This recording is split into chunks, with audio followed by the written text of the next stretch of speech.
I'm your host Pallavi Kulkarni. It's a pleasure to have you join us for an insightful panel discussion. Today's topic is encouraging creativity and imagination among young learners.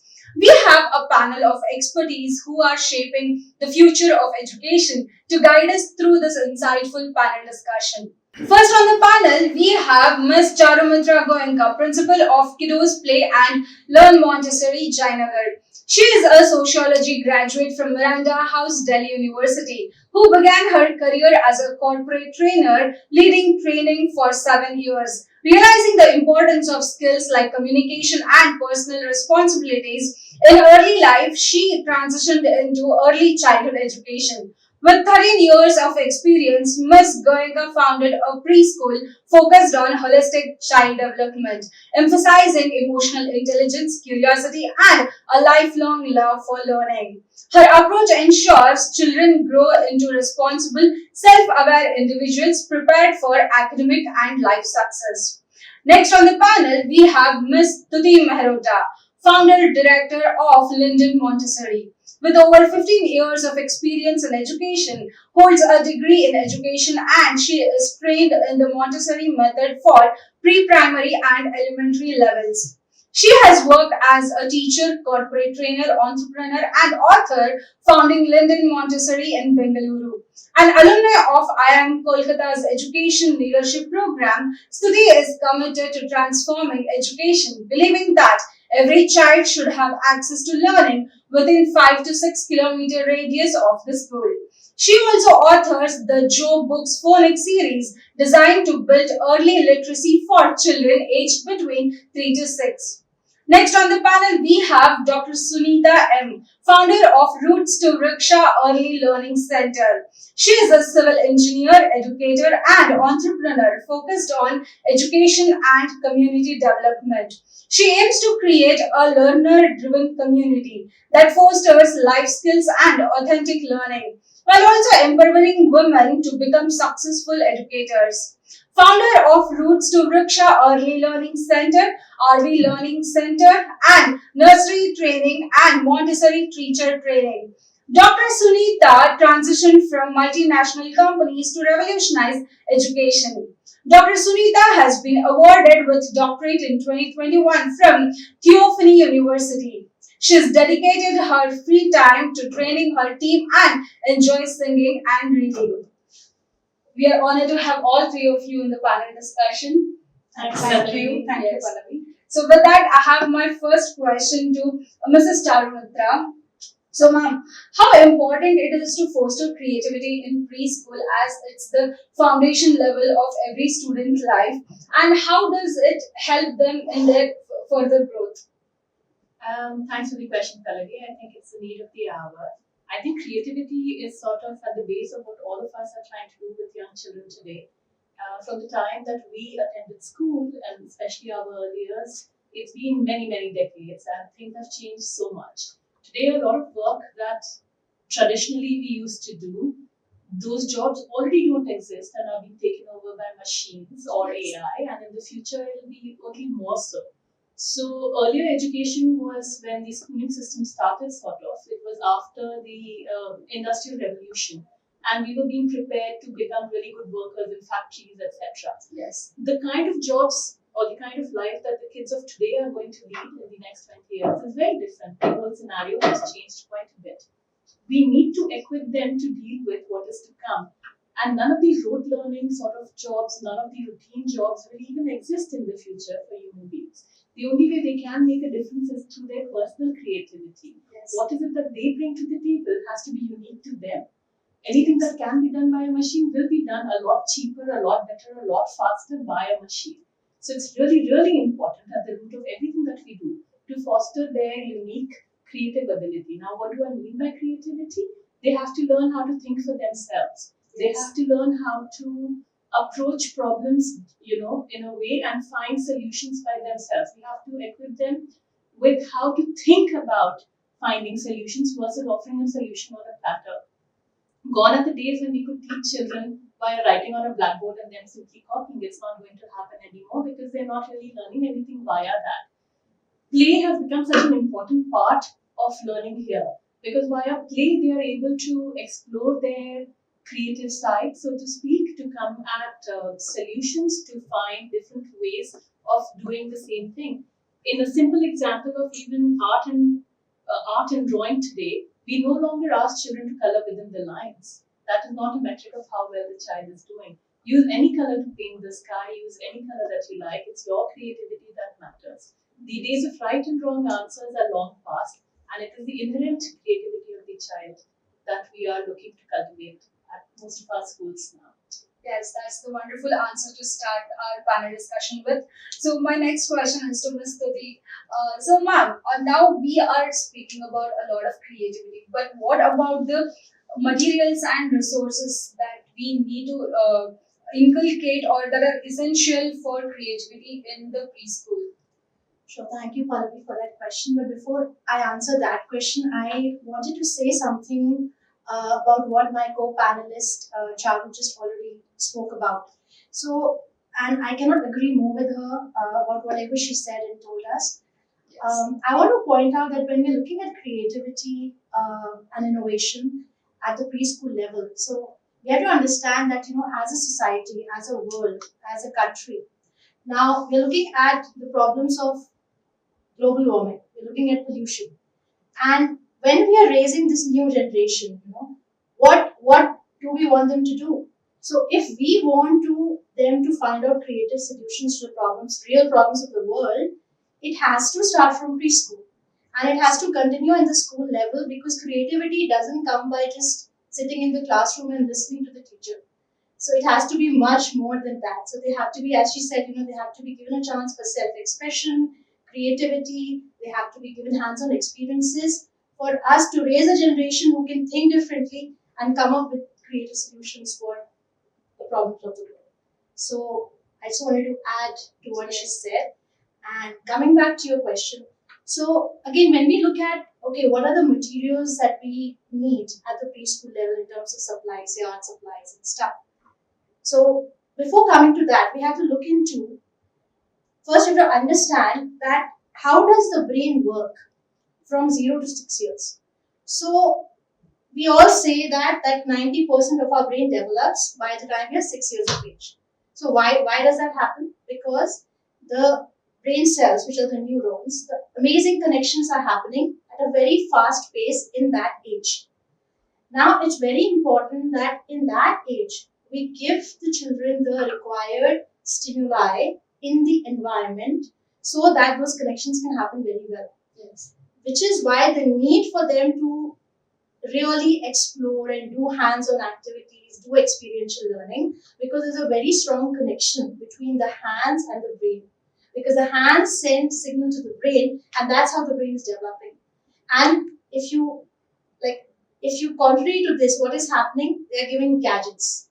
They are giving the screens, which is taking them back in terms of the brain development. And I'm sure that all the school owners, teachers here will agree that we can see that attention deficit in children who are exposed to screens more because they're not using the hands.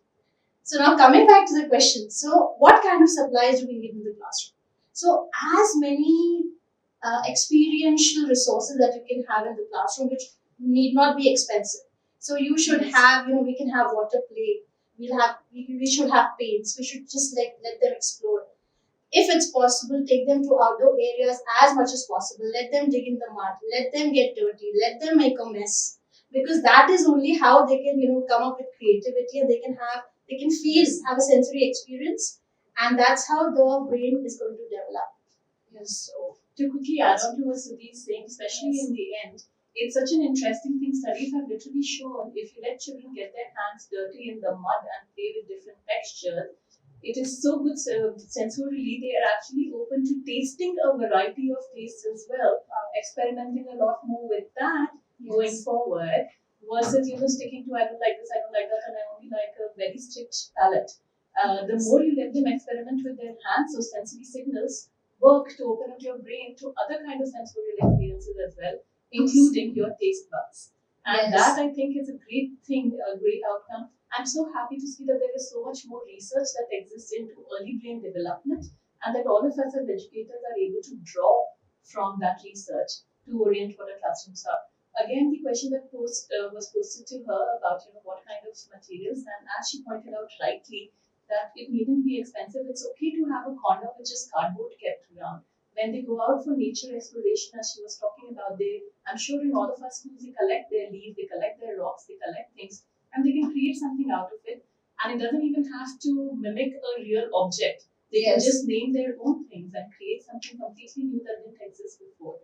And it's so interesting to hear their stories and what they are coming up with. They may stick a few cardboard pieces together and call it something completely new. This is a car, but it actually can travel through trees. Yes. So they have. If you keep a lot of open-ended resources in your school, you will see a lot of creativity happen automatically. Yes, I think exploring is the best way to have the seed of creativity in the smaller kids, so that opens a lot of scope for their brain development.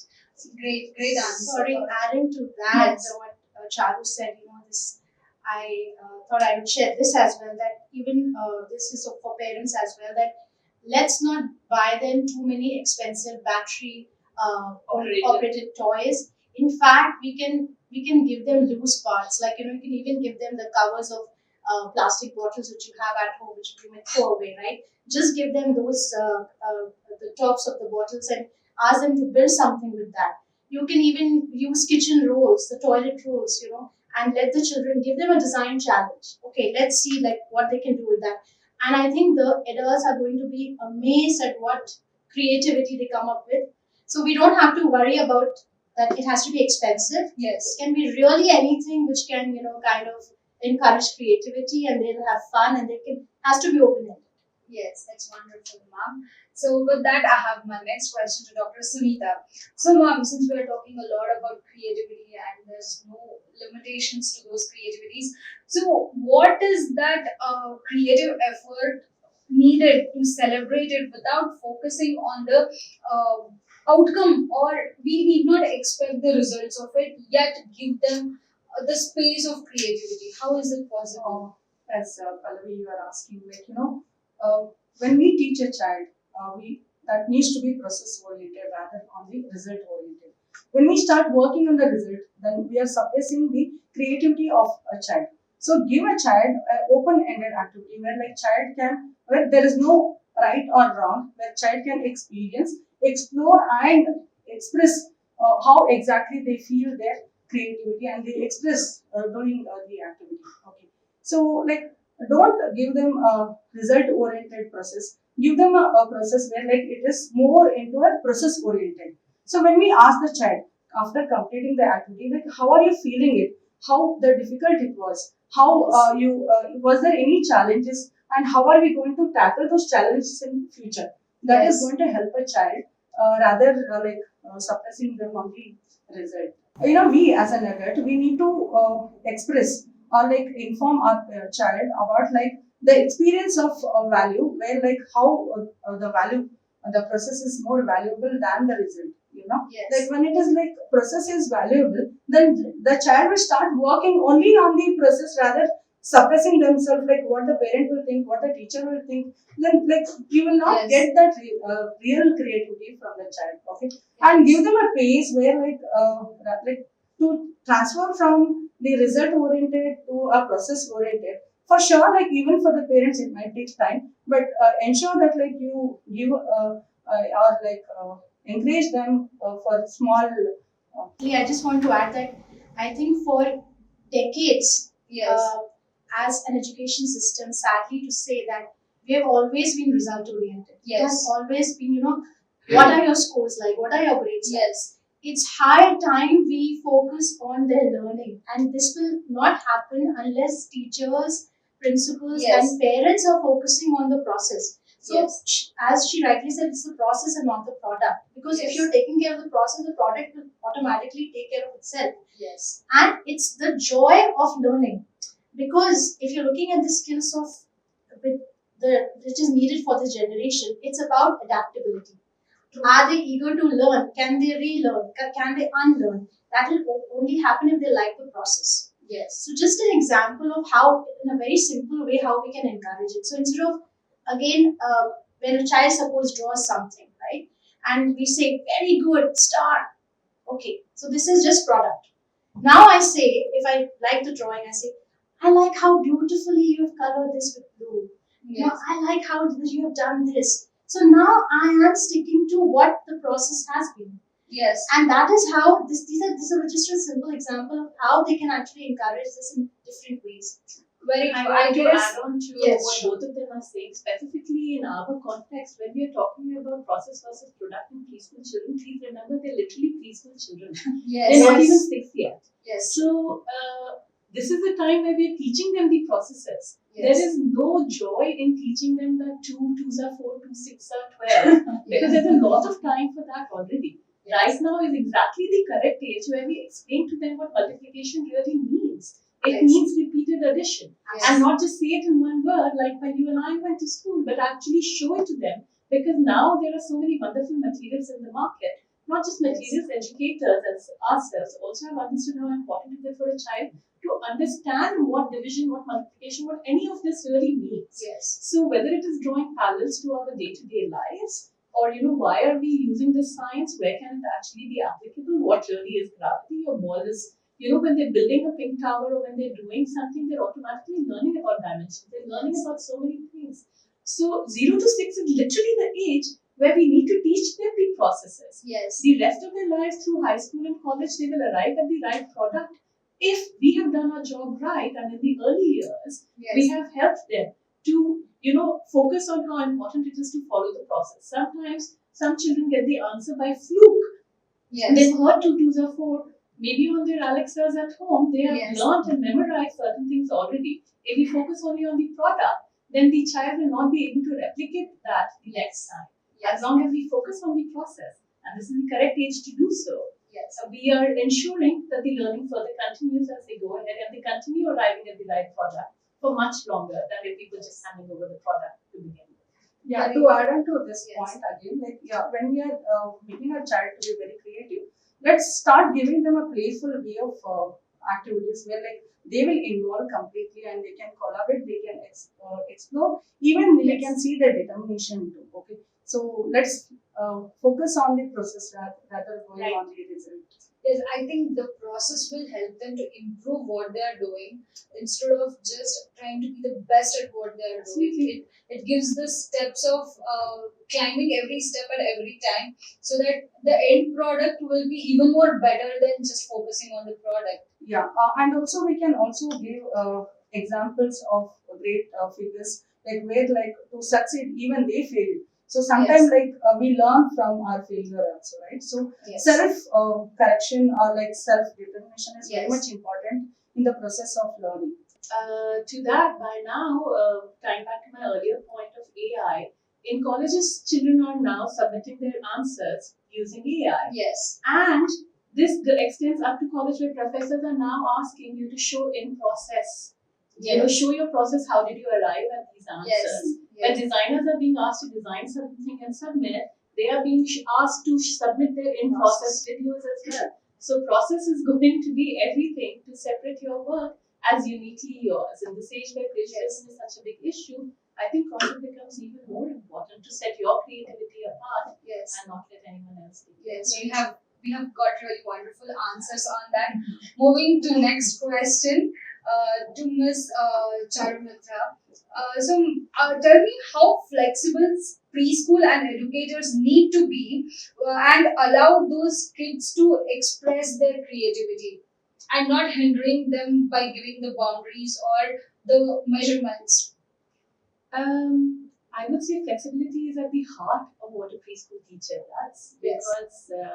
because it is how children experience learning every day is via what the teacher delivers to them in that classroom. So it isn't only about delivering a given program, but to be able to introduce a topic and then let children explore that topic at their pace and in the ways that they like. Some children enjoy learning in a visual manner. Some children enjoy learning maybe in a more tactile manner. So there are different ways that a child can learn. Yes. But it is the educator's job to know the child in her class really well and provide them with various tools to explore a given topic. We stay on topic for a certain amount of time. And this is again where I think preschool education has made such long strides in our country, and especially in our city of Bangalore, where we are able to focus on each topic, and the teacher has the liberty and flexibility to offer it in her classroom in a manner that suits her kids the best. The children under her care, she's able to offer the same program in different ways to different children in the classroom. It's most of the things apart from, say, your STEM subjects don't even have one right answer. It is okay if the child is coloring the sky orange instead of blue, because sometimes the sky is orange. Yes. So it is allowing the flexibility. It is also the teacher's job to ask more open-ended questions to allow that flexibility to permeate. So, hey, that looks interesting. What are you working on? Hey, what if we did it like that and leave it at that versus offering an immediate answer? So it is really up to the teacher who's actually delivering the program day to day, who's shaping that child's love for learning for a lifetime, to be able to be flexible and meet the children's needs where they are at, and not one standard program that is, we will teach like this, all 20 children copy from the blackboard and this lesson is done. I think I'm so glad that we are past that, and most preschools are now offering a very individualized approach, and the educator in the center of all of it is the classroom teacher. So one size fits all is like gone are the days. So Yes. that doesn't hold valid anymore. Yes, very true. Copying from the board, and like here it is more of activities like where the child will experience, like where the teachers are giving that exposure to a child. Yeah, so it is like teachers are not just restricting a child for their own creativity. Yes. Yes, in fact, like they encourage a child to present their end result. Yes. So in a Montessori setup, it's really interesting because you have all of these materials, and the teacher has complete flexibility to offer a given material to one child. Two children of the same age, unlike more traditional classrooms where they sit according to their ages. In Montessori programs, they sit vertically in vertical classrooms. Two children of age 4 aren't necessarily learning the same subject at the same pace. One child may be more interested in doing better at mathematics, and the other child may be more interested in geography. In a Montessori classroom, the educator has complete flexibility to be able to offer different materials depending on where this child is at in their numeracy and where is this child in their other social sciences or whatever else that they are doing right now. So I think flexibility is built into a lot of, at least the Montessori classrooms and your education classrooms, and a lot of programs that we see now taking wing in Bangalore, which I'm so happy about, to be an educator in this city, to be raising a child in this city. I'm really happy that we have this environment where educators are able to offer this much flexibility to meet the children's exact needs. Very good, ma'am. Actually, considering the flexibility, I guess more than K-12 teachers, flexibility is on the upper hand with preschool, because That's where very true, kids by the are way. where kids are grasping everything very quickly. You have a lot of flexibility in teaching them various things in different modes of languages. K-12 becomes really hard because the Yes. teachers have to show a certain Yes, performance, and they have standardized tests that they need to Yes. take after class 12. Yes. Versus in preschool, thankfully, at least, we do not have to appear for a standardized test. In Yes. fact, in most boards now, the government has taken off any kind of testing till class 4, Yes. which may have its pros and cons, but the children are actually able to Yes, absorb and learn. the scope of flexibility is on the upper hand for you all educators in the preschool, so that you can experiment, you can explore with the kids' creativity, and it gives a collaborative creativity for teachers and students. Even you will learn a lot from those kids, because every kid will come up with a new challenge or a new way of learning. So yeah, that flexibility is very much useful for you educators. To add on to your point, when you give flashcards or like story cards of Thirsty Crow, you narrate a story and later you ask child to narrate a story. Like all your 20 or 25 students will create their own different stories. Like we learn many things even from the children. Yes. So they're very good creators. Yes, of course. Yes. This is my wish for India, especially that we don't limit this flexibility to just the preschools. Of course, preschools, as you rightly said, have more flexibility as what they do with the children. The children have more flexibility in the classrooms. I really want to see this flexibility go up and up. Yes. Because you will see how different this generation is going to be, and we'll have so many children who would be discoverers, and they would invent so many things because of the way the schooling would have changed for them. And we Yes. definitely want to see that in our lives. Yes, that's wonderful conclusion that we have got for this question. So with that, let's move on the next question to Ms. Tuti Mehrota. So talking about the curriculum of the preschool, how curriculum emphasizes storytelling and how can educators integrate into their daily routines? It's a very interesting question, and you cannot have a preschool without storytelling. Yes, It's like synonymous. yes, Of course, I would say that as human beings, we are all story lovers, yes, be it children or adults, yes. which is why Bollywood and Hollywood, and we all love seeing movies, right? We get inspired. Children, of course, get really, really inspired by stories. So, if we want to teach them concepts, if we want to tell them anything, the easiest and the best way is through a story. Yes. And you don't need to be a professional storyteller for it. Like just as a teacher, a little bit of voice modulation. You have to dramatize a little bit, of course, because they're children. You can't be talking like in a flat tone, like how I'm talking right now. Yes. But of course, you have to dramatize so that they get interested in it. Even tough concepts like good touch, bad touch, for that matter. If I want a child to eat healthy, I would do it through the medium of a story. Because, for example, I can also twist my classic stories a bit, tweak them a bit, just to get my message through. So, for example, if we take the example of The Hungry Caterpillar, which is by Eric Carle, it's a classic, and that's the story of how the caterpillar eats, and in the end it turns into a butterfly, beautiful butterfly. So, what if we modify that story and say the caterpillar ate healthy food and junk food, but the day it ate the junk food, it had a stomach.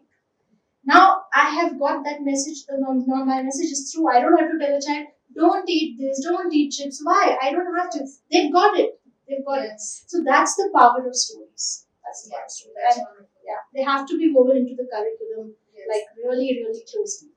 Yes, that's wonderful. With that, I have my next question to Dr. Sunita Ma. So, what is the biggest misconception that people have about creativity in education? Like people, they think that the creativity is just limited to the art. Yes, Yes, but it is not limited to the art. So it is like, you need a creativity even for different fields. Like it can be science, it can be maths, or it can be even in entrepreneurship, or even the public speakers, or even the educators. Right? You know that you need a creativity. So creativity is not just a luxury. So creativity is required everywhere in the world. So without creativity, we can't. It is kind of like a spark. So we can create so many things, and creativity is not just an innate. So it is a power where we can even build by giving them a different activity, or by giving them collaboration, by giving them different problems. Where like even we can get that creativity in the child. So how we create this is like by giving them different activity. Yes. So example, like if we want our child to learn the plant germination, seed germination, so we can ask child to observe and like learn, and also like we can start seeing them like how exactly the creativity of nature, right? Yes. So like creativity is not just limited to art, so it is required for all the field. It can be even STEM. So adding to what Sunita was saying right now, India is the land of jugaad, and what is jugaad Yes. is not creativity, and Yes. it is across professions, like she was pointing out. Jugaad exists in everyday life, and that is a creative way of finding solutions to issues that arise, right? Instead of taking the setback as final, Indians will always try and find a workaround and some solution, and those are creative ways of thinking. Yes. I'm not saying that it is always for the best. Some creative persons should not be pursued. Yes. But having said that, creativity will help you literally creative ways of thinking. It's an innovative way of thinking. It's not merely your drawing, painting, and humanities. It doesn't Yes. really that, because that is the perception a lot of parents have. It isn't that. We're talking about how does a child think, or how do people think at large. Yes. Impacting that as a whole is what is creativity, not Yes. merely painting. Yeah, Yes. creativity will also help in the problem solving process. Yes. Like if you are very creative, then we know like how to solve the problem. Even coding and decoding, that comes Yes. only by creativity. Yes, that's wonderful. Again, telling children that there is not only one way of solving a problem. True. So there can be so many ways. So that's the creativity. And Yes. there's a very famous quotation saying that intelligence having fun is creativity. Yes. So again, it has to begin from right from year Yes. one, and it Yes. should be encouraged. Yes. We have Moving got to the earlier yes. question that Stuti was answering, we moved on to the other question, and she was talking about storytelling. I think it's Yes. really interesting and it is woven into the Indian tradition throughout. True. Oral histories, oral storytelling is a part of our life. It's woven, and if you look at Ramayana and Mahabharata, for many, many centuries, it was just an oral tradition Yeah, before it was yes. ever written Passed down. on through words. The written word is in fact a fairly recent phenomena in human history. We can't decode some of the languages that were around earlier. Maybe if you look at Egypt, if you look at whatever Indus Valley civilization, we haven't been able to decode it. So I agree there was some written word earlier. Yes. But it is more recent where this widespread publications are available. Publishing houses are there and you're not writing by hand anymore. Otherwise, all of it was oral storytelling. It is how we sustain ourselves. It is how human beings relate to one another. When you Yes. meet somebody new, you're telling the story of who you are and they're telling the story of who they are. Yes. It is inwoven into what we do as educators. We hear from the children their stories of what they did yesterday after going home, what their friend said, what their little brother told them. And Yes. then we are helping them relate the stories to friends, and that is how friendships are formed. So in preschools, stories are how we communicate overall. Textbooks, dry textbooks, there is a long time for that to come. Most preschools now don't really have dry textbooks. They aren't really looking at questions. They're not able to read yet. They're not really looking at questions and writing down answers. Yes. They are learning each thing that they are learning in a preschool via storytelling.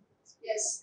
We have got into a very engaging panel discussion, but that let's have a short break and come back with even more interesting topics.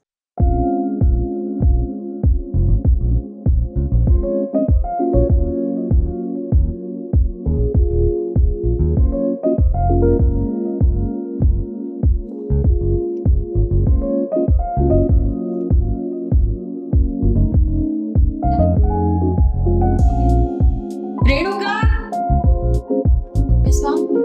please come in. Yes, ma'am. What's the schedule? So, ma'am, there are 70-80 candidates who has come for the interview. 70 to 80. Right. Okay, send them inside. All right, ma'am. Renuka, send the first candidate. Please come in. Hello, ma'am. Hi, please come sit. Thank you.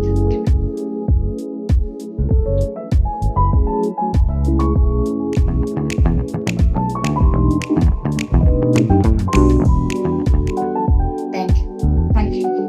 Renuka, send the next candidate. Where can we? Yes, please come in. But Mr. Basis, can I say? Yeah, sure, please sit.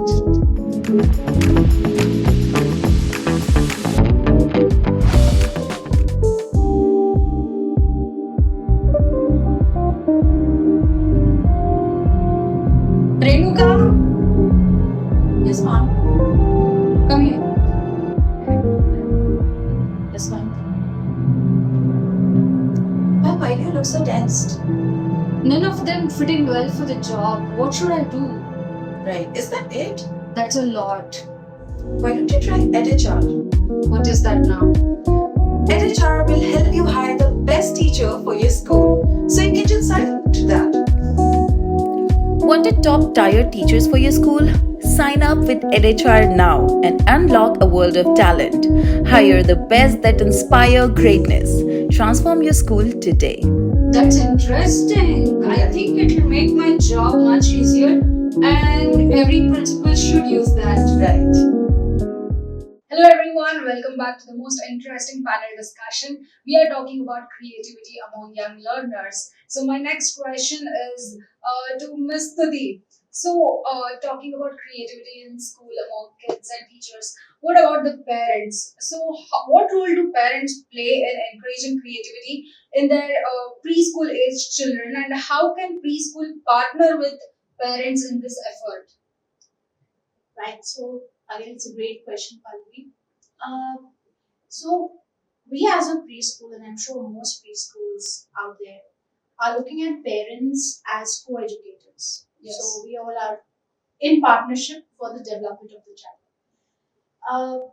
So it is very important that the parents also encourage creativity. So there are a lot of ways in which creativity can be encouraged by parents at home. I think one of the simplest ways to encourage creativity is, I would suggest, cooking with your child. It Yes. is amazing. If you haven't done it, you have to try it out. You can make simple sandwiches, juices. You can ask them to also set the table for dinner. You can, and especially when you cook with them, it's a lot of math skills. It's creativity. It's also a life skill that you're helping them develop. So for a sandwich, they can do smileys, they can do funny faces. So just that they're using their brain to create something which was not there before.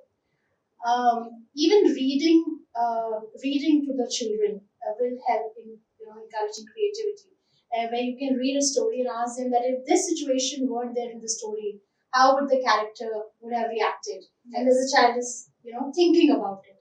So, and I would say spending quality time with children. So we understand that both parents are working and they have their laptops almost throughout the day.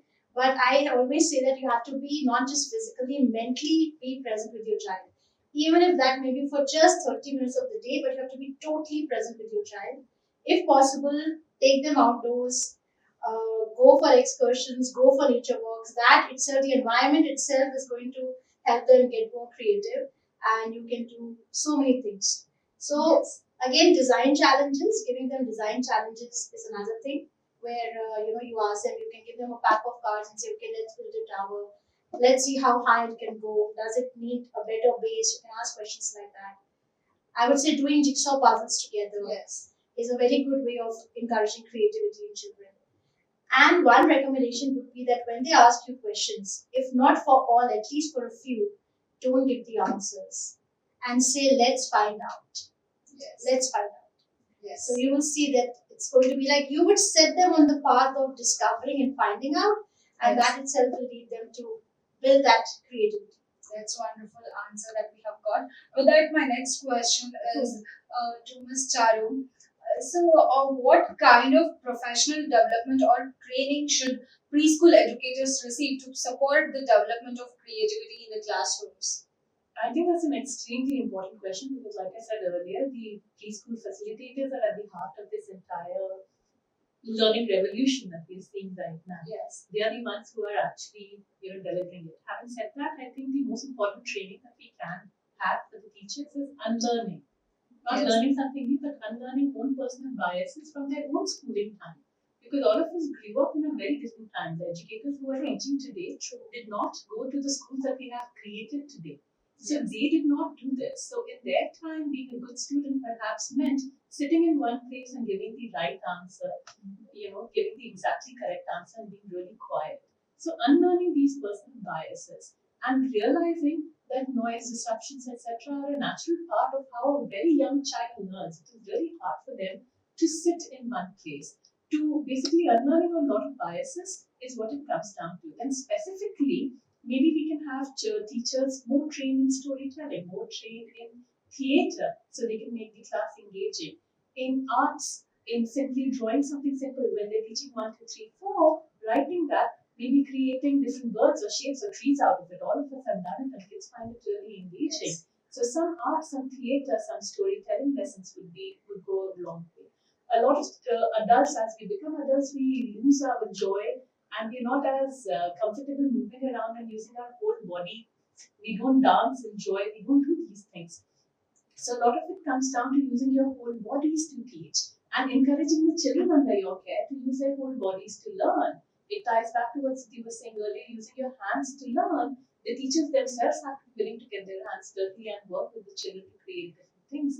So a lot of creative training comes down to unlearning our biases and actually training in different fields like theatre, music, arts, etc. is a definite plus. Apart from having a formal education in your Montessori or your teacher training on how to do classroom management, how to ask your children more open-ended questions instead of immediately pointing out what is right or what is wrong, saying, but what if we tried it another way, so that the child doesn't feel put on spot and is afraid to make mistakes the next time, but to actually arrive at that answer, oh yeah, I could perhaps try it that way. So how to make learning more fun and less punishment oriented. A lot of these softer skills is what our teachers need to be trained on. Yes, that's really a wonderful answer that we have got. I think it's very important for teachers also to be more cautious about giving the feedbacks to those little children. They're very So, impressionable. Yes, that's wonderful. With that, we have our last question to Dr. Sunita. So, ma'am, how do you measure or assess creativity in young learners without stifling their imagination or their self-expression? Yeah. Pallavi, when we wanted to measure a child progress or like creativity, we don't need to measure them by giving the marks of 1 to 10 or like XYZ. So it is like not measuring their creativity, rather that. So like you would have heard about Bloom taxonomy, where like it focus more on the creativity. Yeah. So when it focus on more creativity, when like child is going to like use complete their cognitive development for this creativity. So when they're using this cognitive development for the creativity, the child will be in the seat of driver. So when the child is in the seat of driver, so how can you pressure a child? How can you stress a child? So can we stress a child when they are sitting in the driver's seat? No. So right. So like if you want a child to be very creative, or like if you wanted to assess, you can give them by you can assess them by when they are doing an activity, or when they are playing with their peer group, or like when they are doing some building blocks, even like there, like we can see how exactly they are creative enough, but not stressing them or not pressurizing them about their creative skills. Yes, thank you so much. With that, we have come to the end of this panel discussion. I thank all the three panelists with wholehearted, so that you have taken your time from the busy schedule and shared the insights and thoughts on the topic. We look forward to many more panels like this. And for more such videos, visit our website www.theENN.com. Don't forget to like, share, comment on this video, and subscribe to our channel. Thanks for tuning in. This is Pallavi Kulkarni. We'll see you next time.